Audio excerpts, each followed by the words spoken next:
What is up? Welcome to another edition of What You Talking About Sports. I am your host, Coach Gary Smith. I got my partner. He's coming from long distance from Shreveport, Hobert Grayson. How you doing, Hobert? Hey, what's up, Coach? How you doing today? Oh, Hobert, we got a lot to talk about, and I think the people are ready. But we got a guest here, one of my best friends of all time. We work together. We have Coach Vantz Singletary from Prairie View A&M. And just a little background about Vance. I'm not going. If I started reading his resume, that would be the show. That would be the show. Over. Him and I coached together at Southern. We won a championship, Black College National Championship in 1997. We won back-to-back conference championships in 97 and 98. And he should be joining us here shortly. We were office mates, and his uncle just happens to be one of the greatest of all time, Mike Singletary. And I believe we got Vance on the line right now. Coach Singletary? Yes, sir. What is going on, big fella? How are you?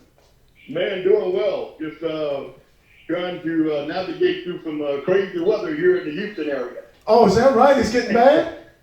Yeah, just kind of a little, overcast and rain, but nothing other than that. But been pretty good weekend. Well, good. Vance, I'm so glad to have you on. We have Hobert Grayson here, my co-host. Hobert and I have been starting What You Talking About Sports. We are delighted to have you. Let's get started. Coach Singletary, Vance, what in the world are you guys doing now with the season pushed back to February? I'm looking at your schedule. So it looks like the schedule's intact as far as the State Fair Classic, that type of thing. What are you doing right now as a staff and for the players? We just, more than anything, just practicing the CDC guidelines, just trying to continue to visit with our players and ourselves as far as, social distancing and but more than anything, just trying to continue to do what we do, even though it's a pandemic, not to disregard that, but it's recruiting, it's class work, it's, training with our strength and conditioning staff. It's all the different things that you would normally do going through a season, just kind of, pressing forward. Now, Vance,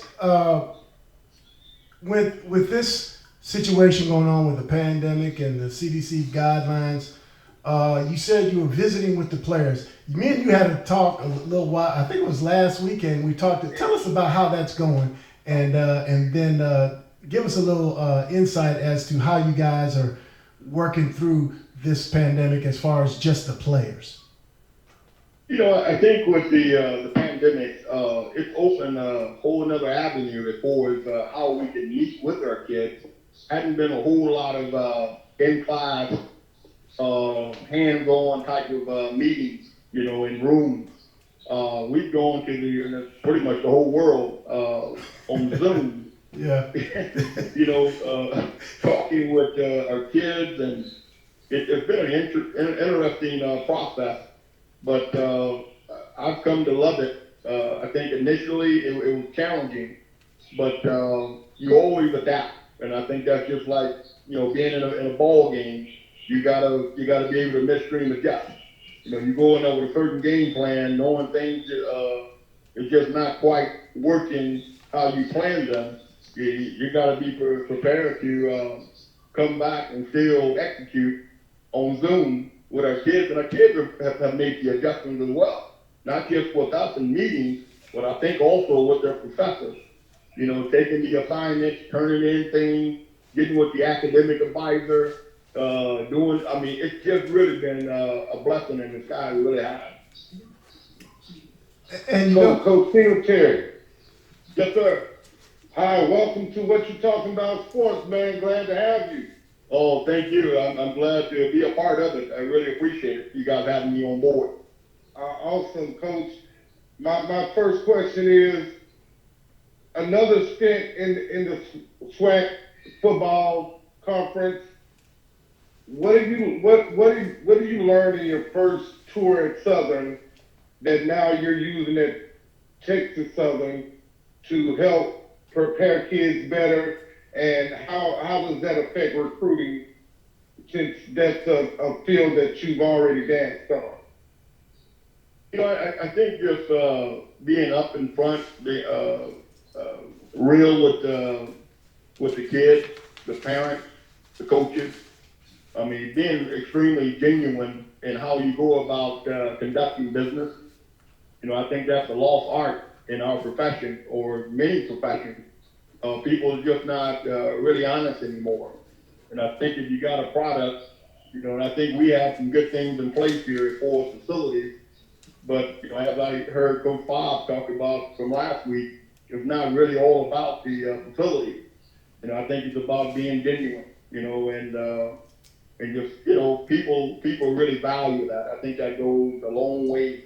And I'm working with a bunch of great people. More importantly, our head football coach Eric Dooley, and he certainly exemplifies that.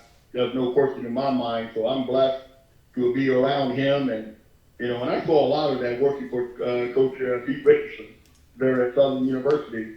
And Coach, I'd be remiss not to mention your partner in crime there, Coach Gary Smith.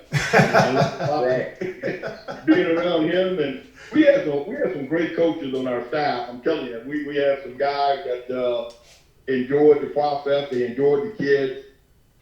They enjoyed one another.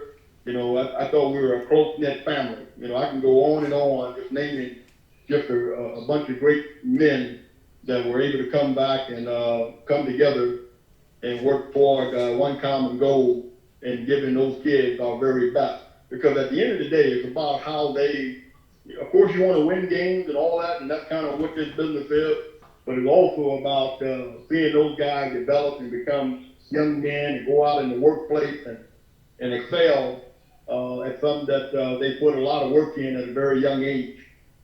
Right. The SWAC is always ultra competitive.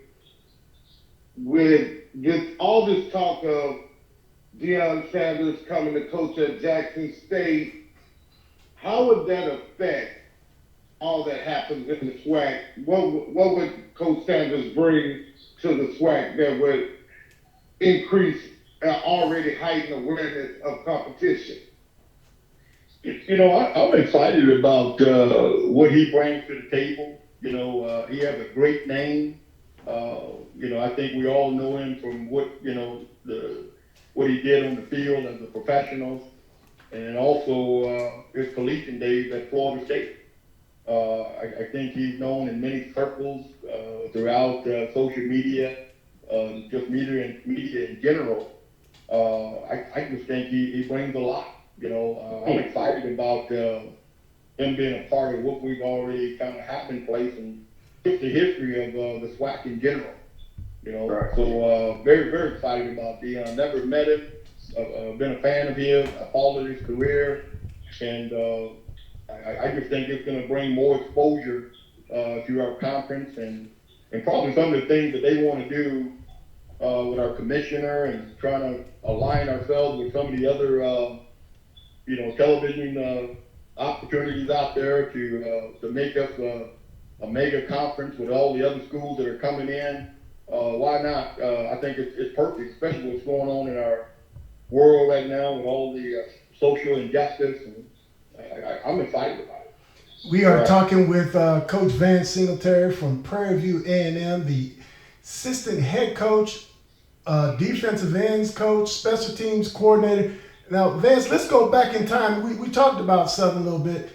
1997, when you came to Southern and the type of athletes we had, the atmosphere that we had, that was a heck of a year. What were some of the big things about that year that you can remember and you can share with our listening audience?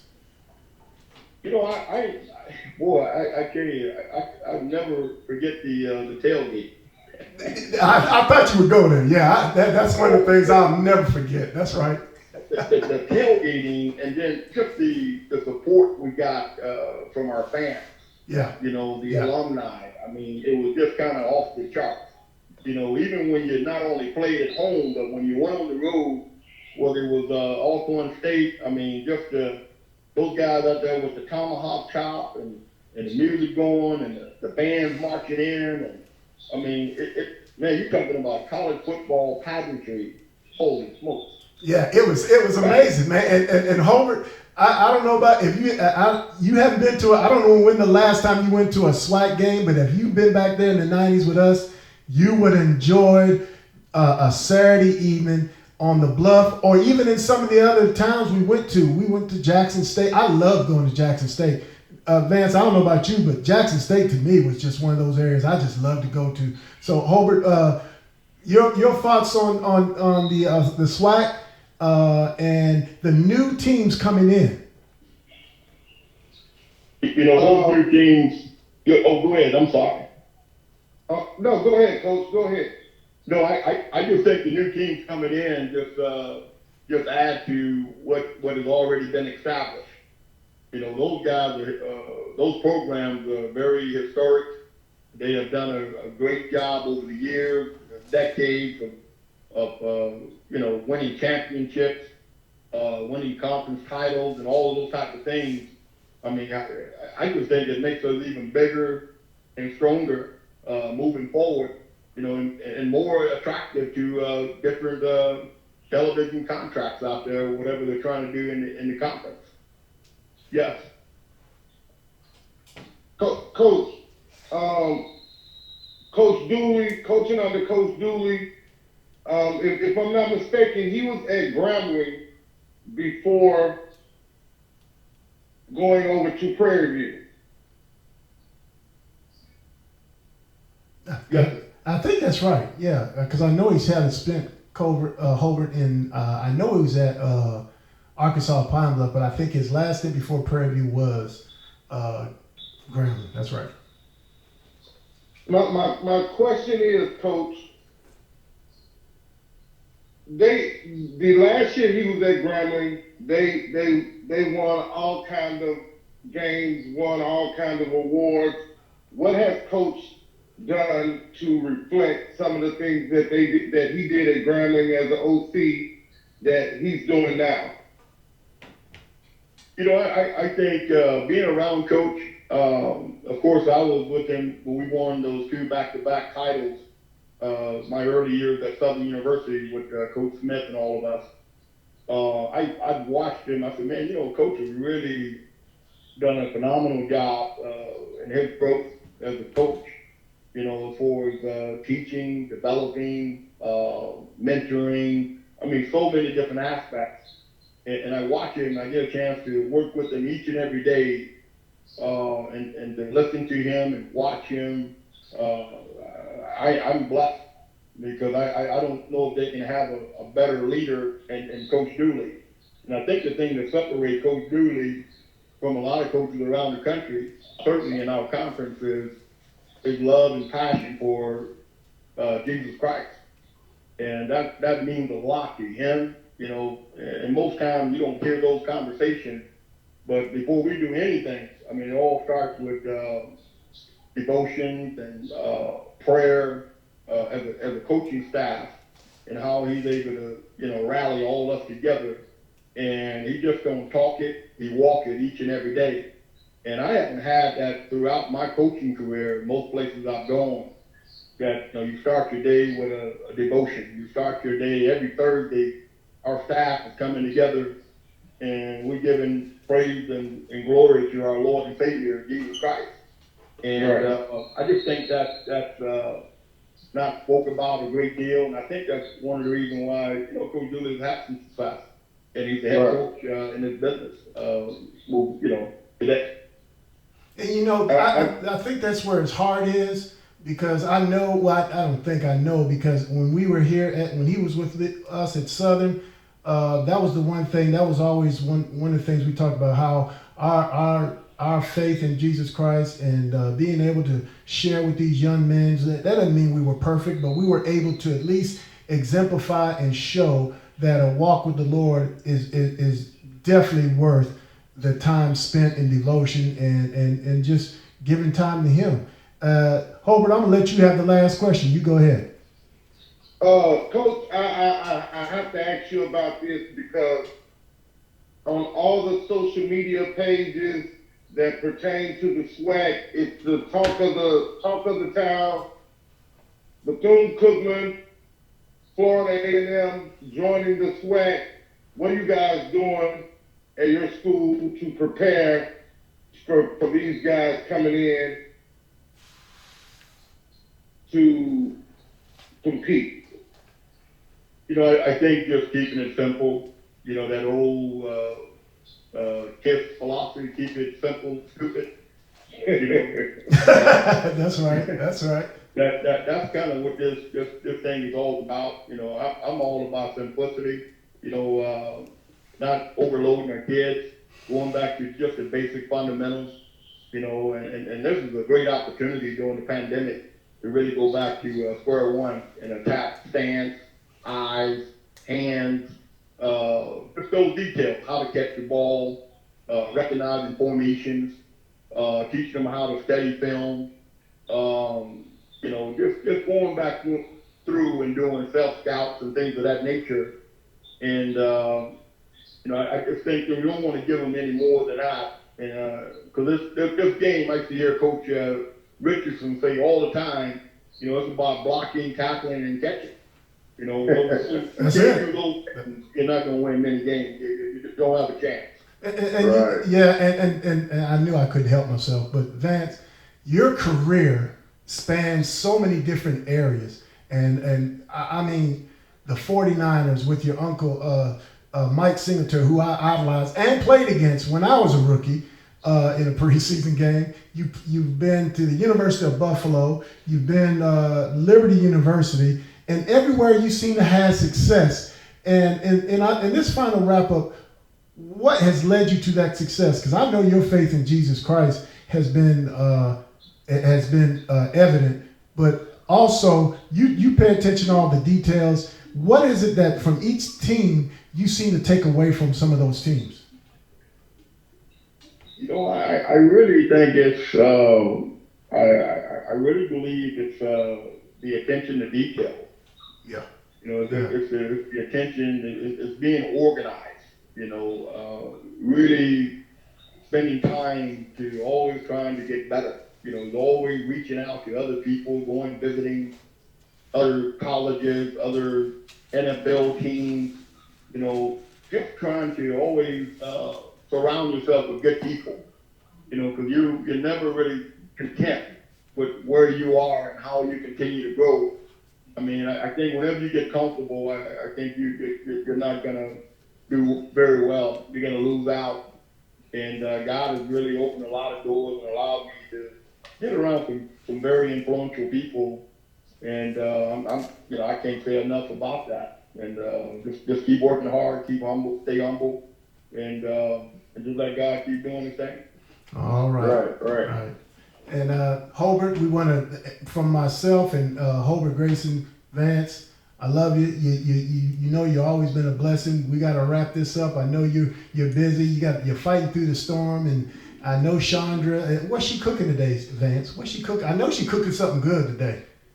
She got the ribs out there on the grill. Oh, okay, that's enough. That's good. That's good. All right, man. And look, that reminds me back of those tailgates, but we won't get started there. That's another show. But anyway, Vantz, thank you so much, man. We really appreciate it. Thank you for helping us make history. Tell your wife, Coach Dooley, and tell Coach Dooley, I'm not leaving him out. I know he's busy, but we need to bring him on as well. Oh, I'll certainly pass that on. Tell your beautiful wife, Miss Dina, we said hello. We love her and the entire family.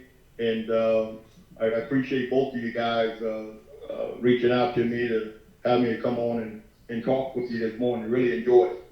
Right. We're blessed to have you as well. Thank you for taking time out of your very busy day, and you're welcome back anytime.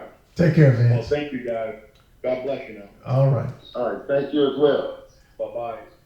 Bye-bye. And Hobert, he had some great things to say about the attention to detail. That's how Vantz has always been. And I think that's going to be the key to their success at Prairie View. When you put together guys like Coach Dooley and Vantz and one of my former offensive line coach players, Damon Nivens, and some other guys that I've had the pleasure of meeting. They got an opportunity here to be very successful. Now, Southern's going to have something to say about it. They're going to have something to say about it. And with the extra 2 teams coming into the East, I'm projecting right now that those Florida A&M and Bethune-Cookman are coming to the East, and then they move Valley and Alcorn over to the West. My thoughts are, Vance, that it's going to be some type of interesting winter football. Right. Moving ahead right now, we're going to look into today's Thursday NFL game that matched up the Cincinnati Bengals versus the Cleveland Browns. Yes, indeed. That was a really, really good football game. AFC North matchup. And you know what, Hobert, I really believe with the fact Joe Burrow threw the ball 60 times without an interception, and they had a chance to win. That's the second game in a row they've had a chance to win. They were competitive, and I think the Bengals realized we better get some more weapons around him because AJ Green is he's steady, but I don't know if he can make the plays like he used to. Joe Mixon, I think, is definitely coming into his own. He's finding his groove, and but the tight ends defensively, I was really surprised. The Bengals defense is usually pretty salty. They just didn't look as cohesive as I thought they would, because the Bengals have always had a pretty salty defense. I just didn't see that on Thursday. But your thoughts on that? My thoughts were Odell Beckham Jr. Is as advertised.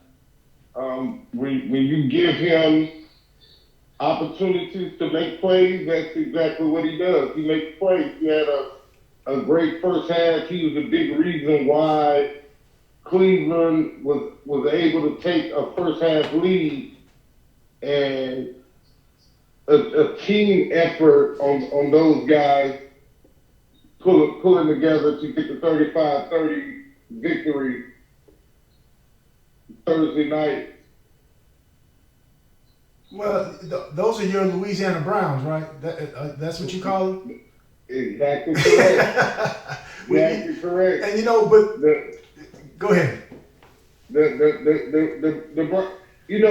Generally the Browns and the Bengals, they haven't been very good historically.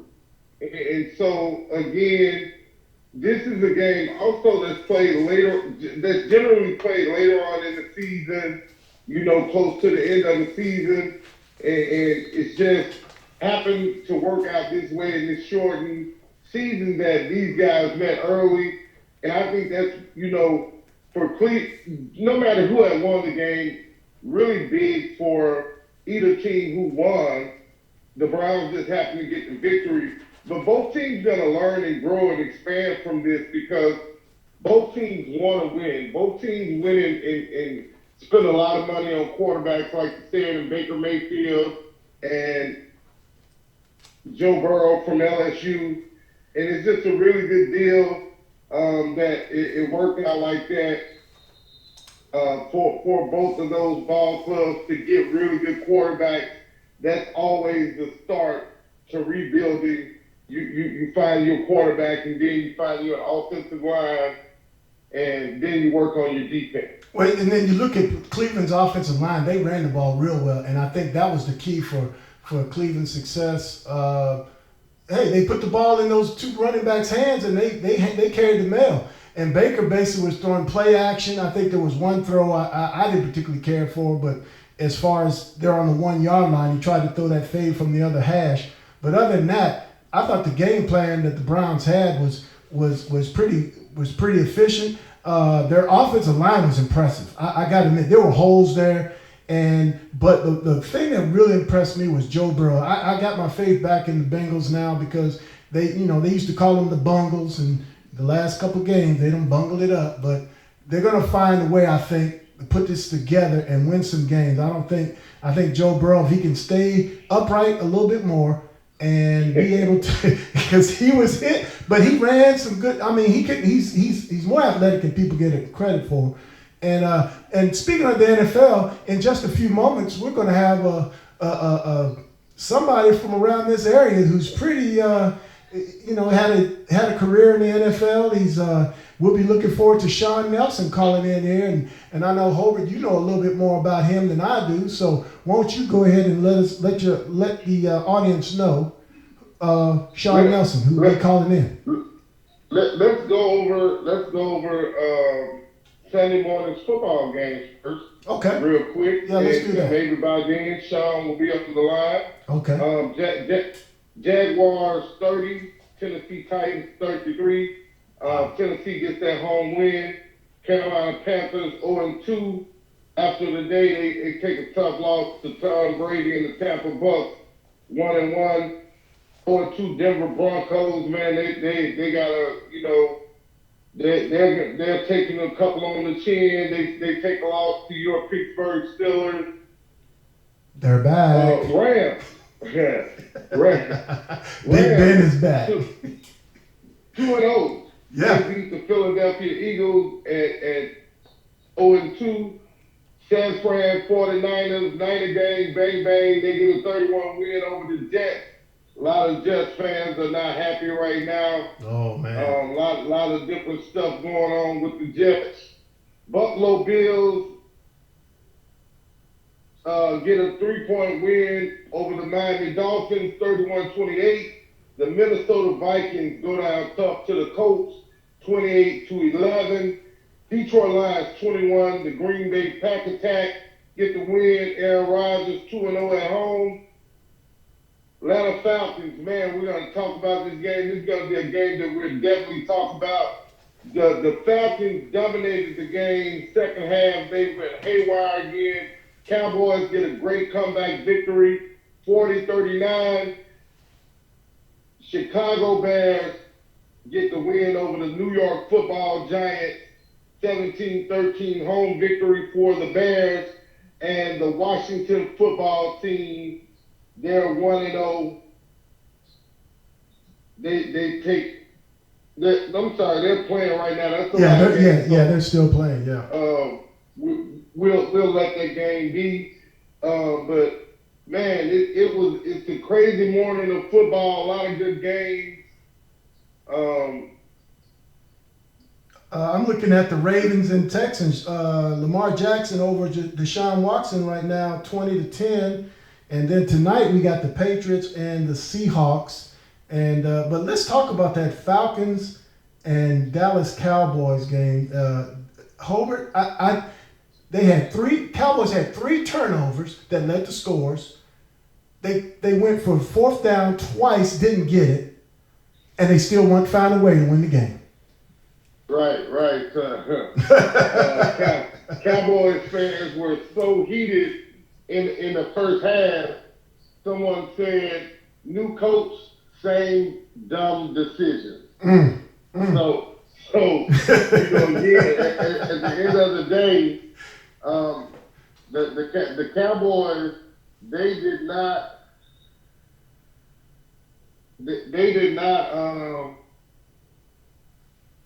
they didn't play particularly well. They just didn't. But they found a way to win. They overcame some adversity. That's what they did. That's exactly. Well, again, adversity heals all things. It helps you become a better person, a better man.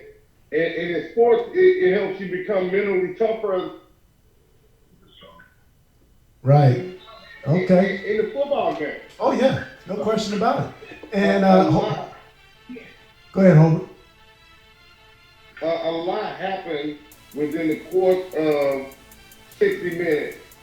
And that's what needs to be expressed, I think, between us.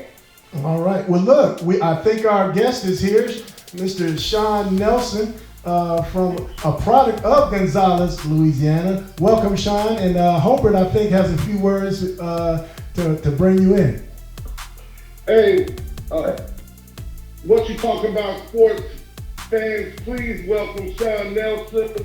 He is a former NFL veteran, played several seasons in the NFL for the Buffalo Bills, the New York Jets.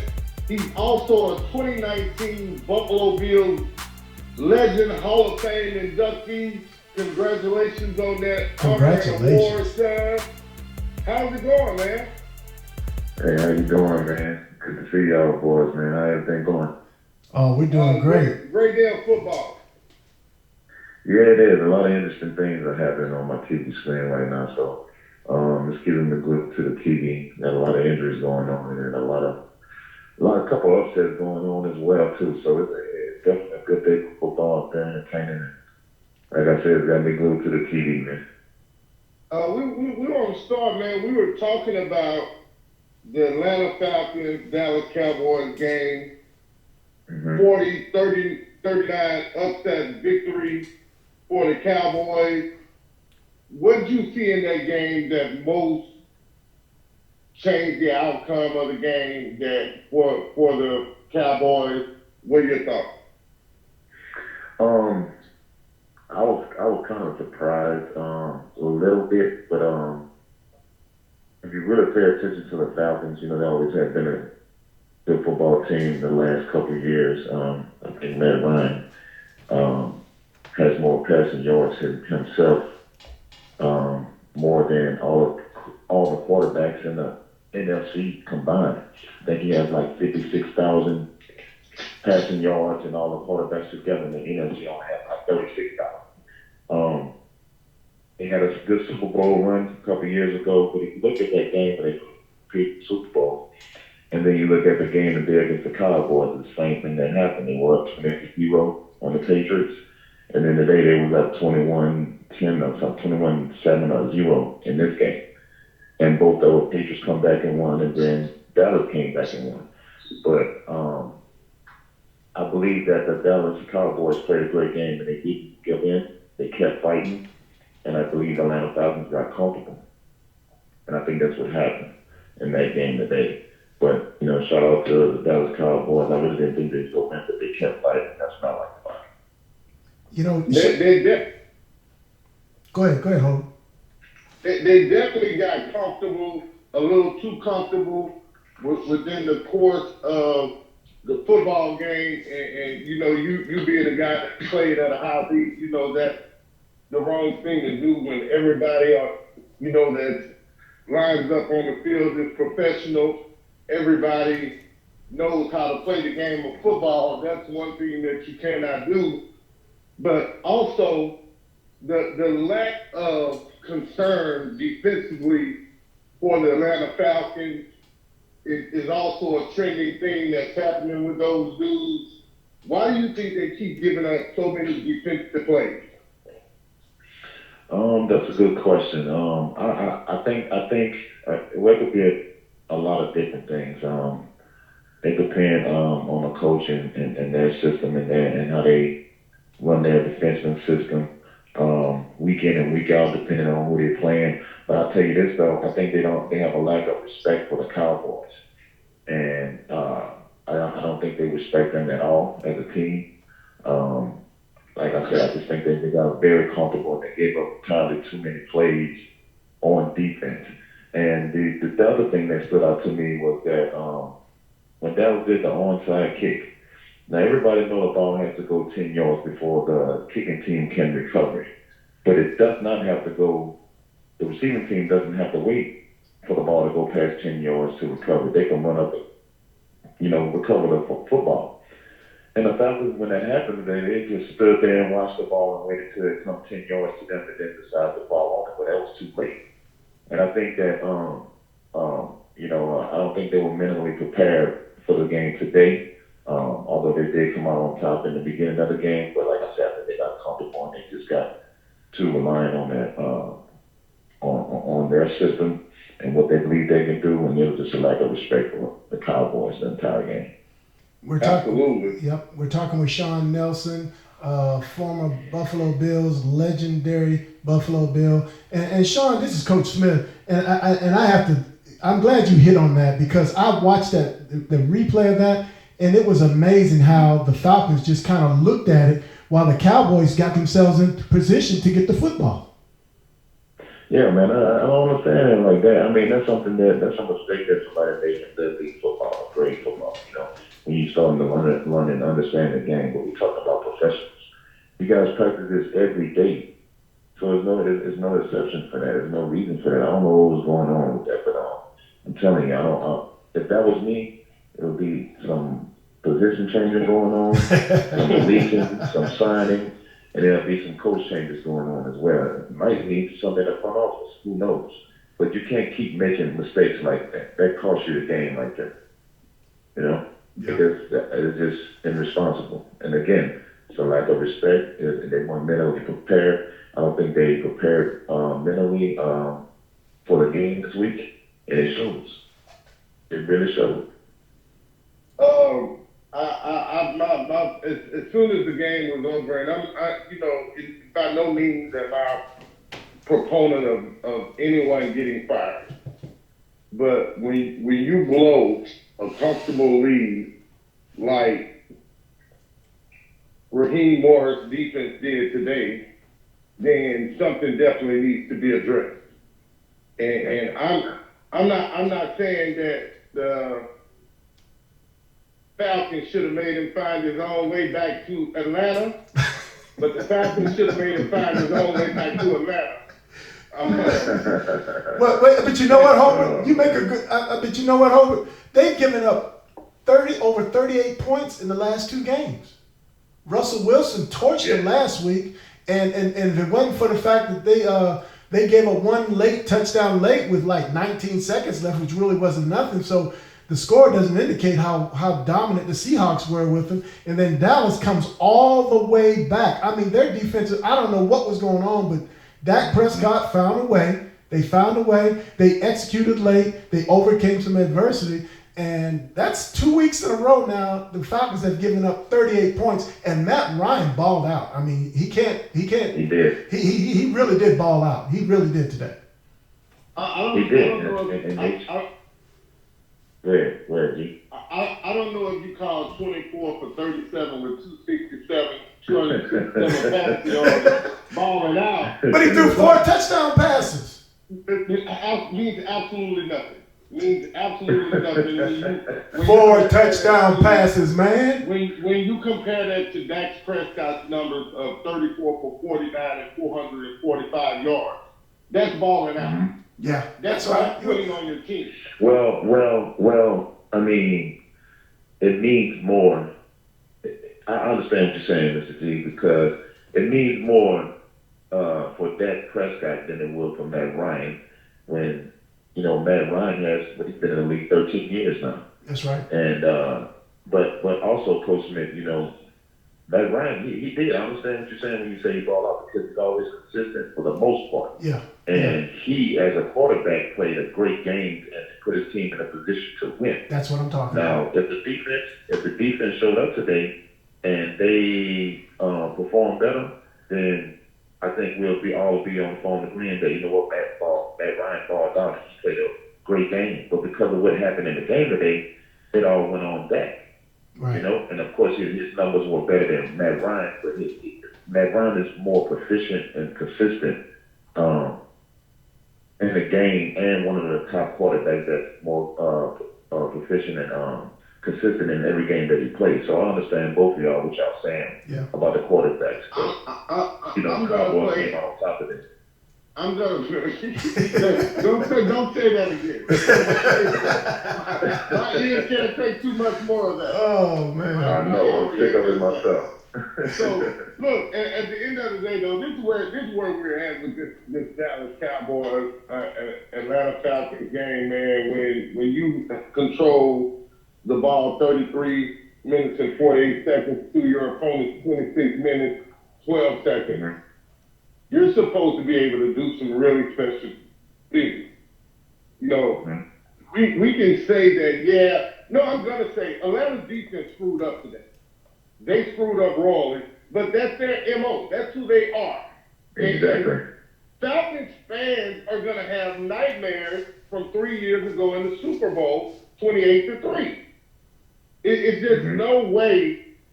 I'm questioning your integrity as a football player and how much you love the game. I don't care nothing about you being a professional. At the end of the day, when you go into a football game and you go dominate the first half, then guess what? I teach little kids at the peewee level to dominate the second half. So you shouldn't have to even say a motivational speech to a bunch of men who get paid a lot of money to dominate the second half. That's not how football works. And again, that's the difference between teams that win consistently and the Atlanta Falcons. I agree with you. Yeah, their MO. Yeah, I mean that Super Bowl, Shawn, Hobert, that Super Bowl just still resonates in my mind how they let that happen, and then you see patterns of that happening over the last few years ever since that Super Bowl. This is another case of them having opportunities to better themselves, and they just couldn't get it done early. And I don't know, do they recover from this, Shawn? Do they recover from this and find a way to get back on track, or does that locker room get a little bit unsettled? Well, it will get unsettled before it gets better, and it will get worse before. There it is. That's it. Yeah. But I will tell you that I do believe some changes are going to be made, and I think they're going to turn it around. But also, the fact that you got to understand, they just starting to play football. The off season's been longer than normal. Right. So everybody just been, kind of just sitting down waiting, and then we say, oh, let's go ahead and play football. Let's have a season. You turn the switch on. You can't just have it off and then turn it on like a light switch. Right. Look how many people got hurt today all over the world, on different football teams. Yeah. And I ain't talking about no sprained ankles and nothing. These guys are out for the year. Right. I mean, San Fran quarterback, he out. Barkley from the Giants, he out. Also from San Francisco, what's the guy's name? What's the DN? Bosa? Yeah. Oh, Bosa's out. Another guy. Okay. Yeah, they out too. Wow. On the ACL. Wow. Yeah. And then Julio Jones, he's limping with a hamstring playing through that. Yeah. So, yeah. I mean, and hats off to him. But how many more players on the team, how many more players like him you have on this team? You got guys like Matt Ryan and then Julio Jones getting it all, playing through injuries and everything. And everybody else just sitting on their behind doing nothing, just being content. You can't play like that, not on a professional level. Yeah. Let's talk about real quick. We got 2 more games to go. We got about 12, 13, 14 minutes. Let's try to split them in half. First one is the Pittsburgh Steelers versus the Denver Broncos. Steelers get that win at home, 26-21. Shawn, what do you know about Pittsburgh? Pittsburgh, I got as a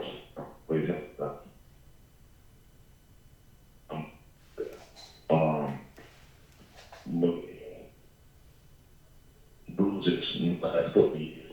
The thing that stuck to me about Pittsburgh, they always found a big win. Always found a big Yeah.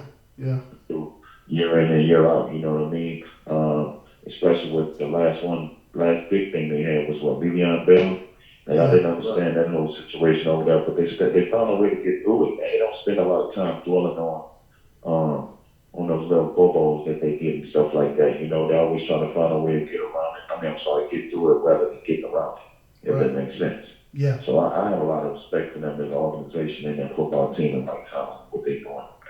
And the thing, being a Steelers fan, Shawn, I tried out with the Steelers way back before the free agent minimum was what it is now. But anyway, I remember, and that was the one thing I loved about the Steelers as a young, the steady consistency they had.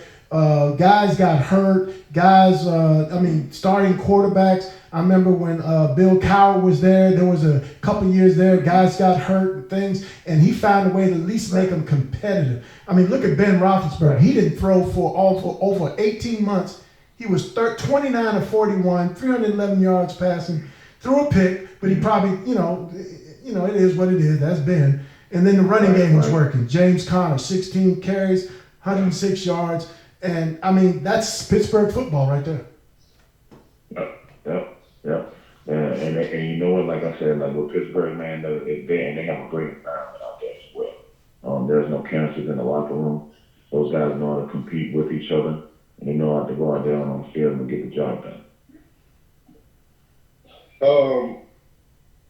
Denver Broncos, man, they got freshman center and Lloyd Cushenberry, who has had to absorb so much without a preseason.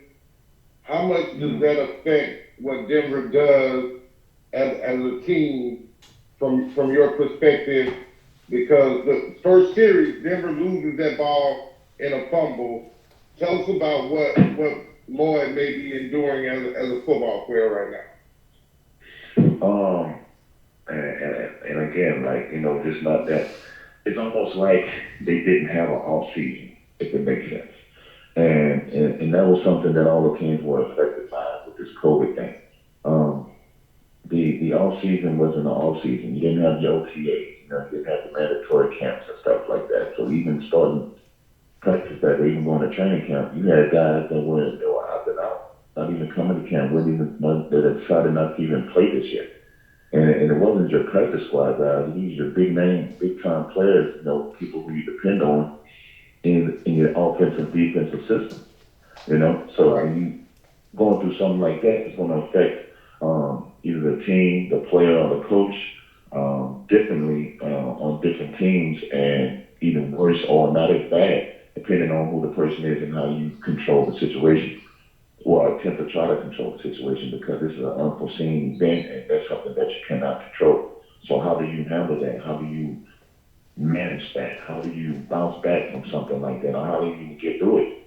And I think everybody's still trying to figure it out. And again, I think that's why all the injuries are coming into play, because you really didn't have the proper off season to have the proper training to get mentally prepared for camp and get ready for the season. Right. Again, tough game for the Denver Broncos. Not a lot went their way. It was, when you look at it, first possession, punt, fumble, punt, field goal, punt, missed field goal, interception. What do the Broncos have to do? John Elway is said to be one of the best executives.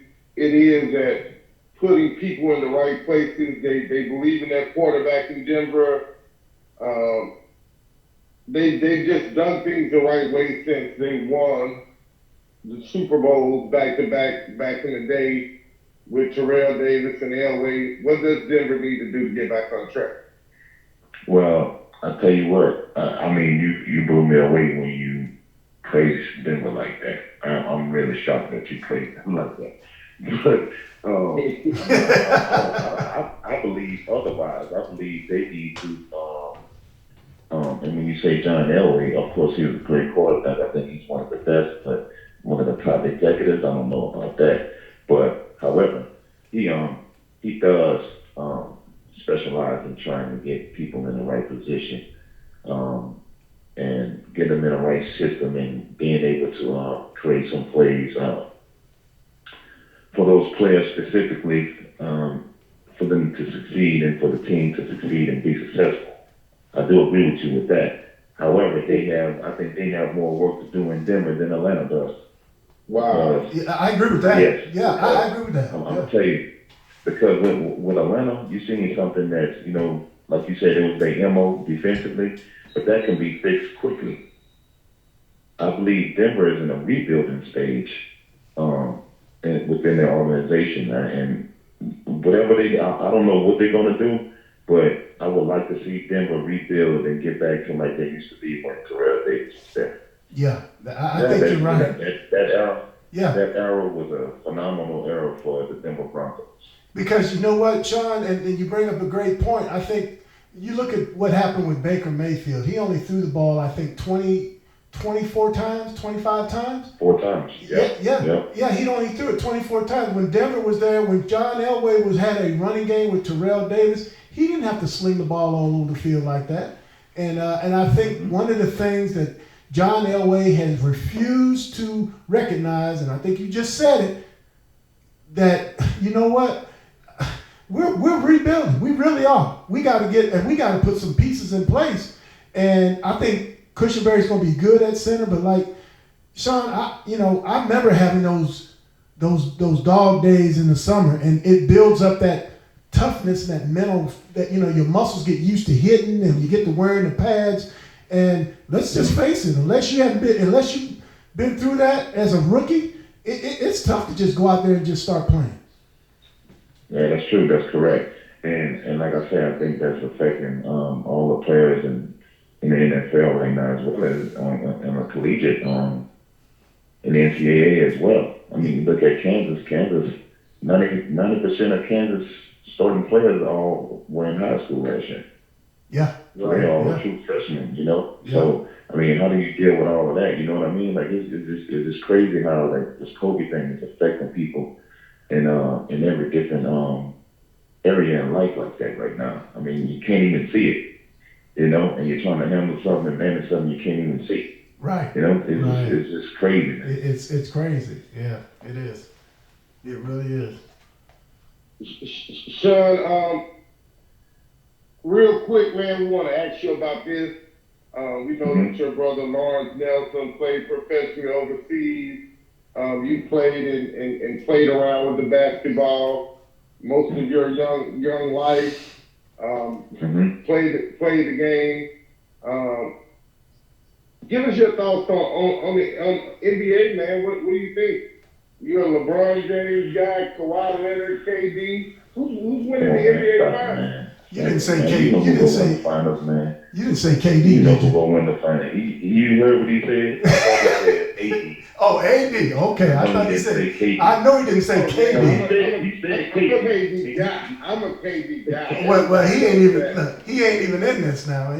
So you. I can't leave my guy. I can't leave my guy. I was a great guy. I'm gonna leave my guy. Well, they only have 4 teams left in the bubble right now. Am I right? 4 teams left in the bubble? Right. There it is. Right. Okay. I tell you what, though, the NBA, first of all, LeBron will go win it all. Let's just go ahead and get that clear. Okay? But I'll tell you something interesting when you ask me about the NBA, because I don't watch it much. I watch football more than anything, but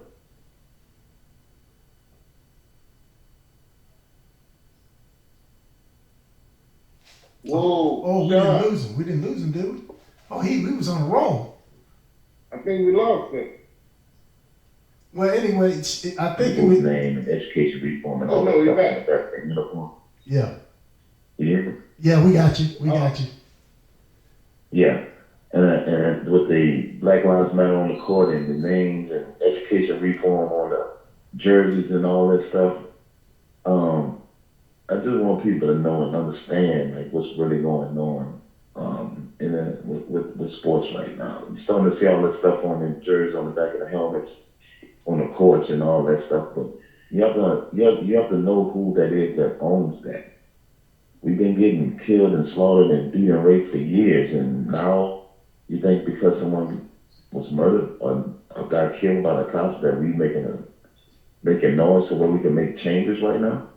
Like, we don't need to march anymore. Like, it's time for us to stand up and do something about it instead of praying and just hoping that something is going to change. You have to act. You know what I mean? So I'm not trying to get off the subject of basketball, but it bothers me when I watch one of the NBA games and see that on the court. I think I know where you're going. Once you finish and make a statement, then it's time to have a plan in place or something that you're going to do to make this something better, make it better, you know. And I think that's I get where you're going, you know. And like I said, I watch the NBA. I've been watching it for years. I mean, I'm old school. I remember when Kareem Abdul-Jabbar was Lou Alcindor when he came into the league, and that's how long I've been watching basketball. And I remember when Lou Alcindor said the same thing. Bill Walton, he almost walked away from basketball because of the Vietnam War. But, you know, and the coach said, well, Bill, we sure gonna miss you, but we got to keep going. So after this, that's right. After all this is said and done, I'm looking forward to seeing how we as individuals, and like the song says, you got to start with the man in the mirror.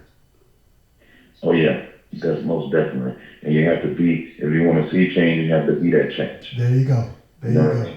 Yep. And that takes a community effort to do. You know. That's right. But and another thing with that bubble thing with the NBA and everything, and I'm watching this on the NFL too. I'm watching it on TV as we speak, but I just don't understand it all. Like, you know, they have the thing with the fans. They don't have the fans in the stands anymore. Yeah. But then you start to see some teams are allowing fans into the arenas. Right. And I'm trying to understand how whether or not fans are in the stadium or not is affecting anybody from getting or not getting COVID. Yeah. Yeah. Because as a player on the field, on the basketball court, you can't run up and down the court on the field with a mask on. You know? That's true. Yeah, people that work for these organizations, like the trainers or administrators that are at the games or whatever, who's coming to work and going home every day. You don't know what they're doing or what they're doing on their free time or who they've been around. But you're still coming back into the office or the practice field or these arenas, and you're being around the players and everything. So I'm really just trying to get a grasp understanding of it all and how they're making the decisions to go ahead and have football or basketball, or even like in college, the Big Ten and SEC aren't even playing right now, but some conferences are. Yeah.